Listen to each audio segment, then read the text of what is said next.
आज के समय में गुरु और गुरु भक्ति बस किताबों में ही पढ़ने सुनने को मिलती हैं। इतिहास में ऐसे कई उदाहरण हैं जो हमें गुरु भक्ति का ज्ञान देते हैं। उनमें से एक आपके सामने प्रस्तुत हैं।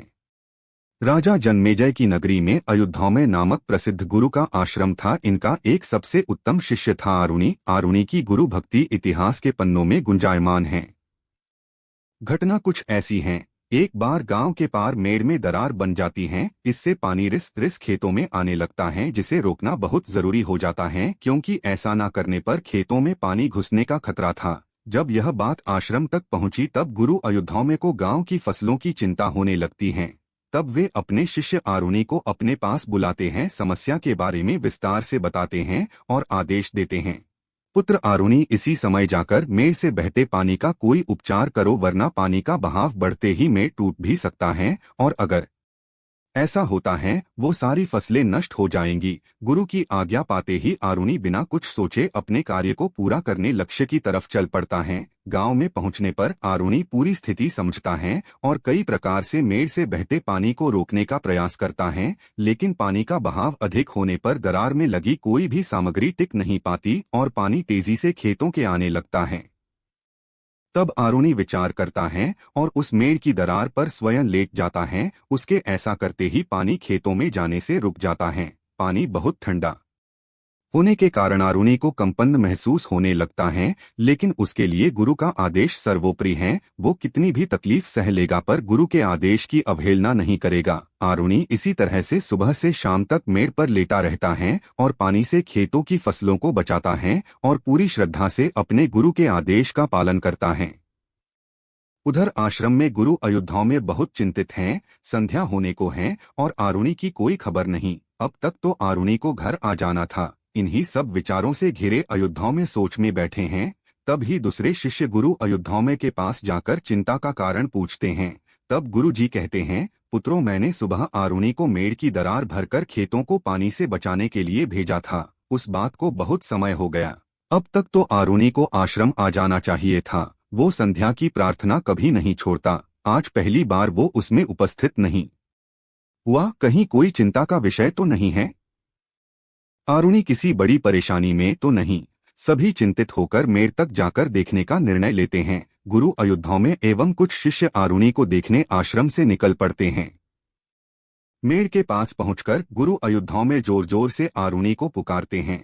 थोड़ी देर बाद आरुणि को गुरु जी की आवाज सुनाई देती है और वो जोर से उत्तर देता है, गुरु जी, मैं यहाँ हूँ, मेड़ के ऊपर लेता हूँ।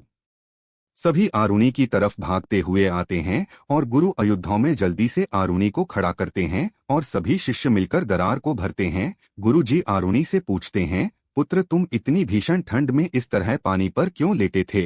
तुम्हारा पूरा शरीर ठंड से नीला पड़ गया है। अगर अभी हम नहीं आते तो तुम मृत्यु के समीप ही थे। आरुणि सिर झुकाकर कहता है, क्षमा कीजिए गुरुवर, मैंने आप सभी को बहुत कष्ट दिया, किंतु आपने मुझे पानी बंद करने भेजा था, जिसे मैं अकेला कर नहीं पाया। तब एक ही उपाय था जो मैंने किया। गुरु ने कहा, तुम आश्रम आकर इसकी सूचना दे सकते थे।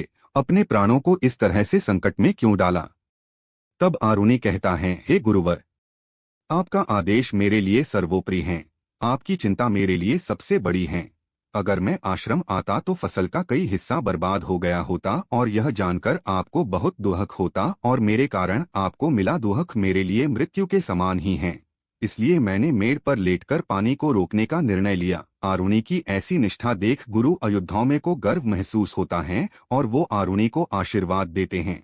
पुत्र, तुम्हारा नाम सदैव गुरु भक्ति के लिए जाना जाएगा। युगों युगों तक तुम्हें सुना एवं पढ़ा जाएगा और तुम्हारे द्वारा किए गए इस कार्य का बखान कर आने वाली पीढ़ी को गुरु भक्ति का पाठ सिखाया जाएगा। और इस तरह गुरु अयोध्या में आरुणि को एक नया नाम उद्दालक देते हैं और उसे आशीर्वाद देते हैं कि तुम्हें बिना किसी अध्ययन के सारे वेदों का ज्ञान प्राप्त हो। इस तरह उसी दिन आरुणि की शिक्षा खत्म होती है और गुरु उन्हें अपने कर्तव्य पथ पर आगे बढ़ने का आदेश देते हैं। आरुणि का नाम उन्हीं महान शिष्यों के साथ लिया जाता है जो गुरु आदेश को सर्वोपरि रखते हैं, जिनमें एक नाम एकलव्य का भी है। यह दोनों ही नाम गर्व के साथ लिए जाते हैं। आज गुरु शिष्य की वो परंपरा विलुप्त हो चुकी है। ऐसे में छात्रों को इसका ज्ञान केवल इन ऐतिहासिक कहानियों के जरिए मिलता है जो उनमें संस्कारों को पोषित करता है। अपनी आने वाली पीढ़ी को तकनीकी ज्ञान के साथ साथ संस्कारिक भी बनाएं, जिसमें ऐसी कई रोचक कहानियां ही आपकी मदद करेंगी जिससे आने वाली पीढ़ी में सम्मान के भाव उत्पन्न होंगे और उनमें अपने से बड़े एवं अपने शिक्षकों के प्रति आदर का भाव पनपेगा।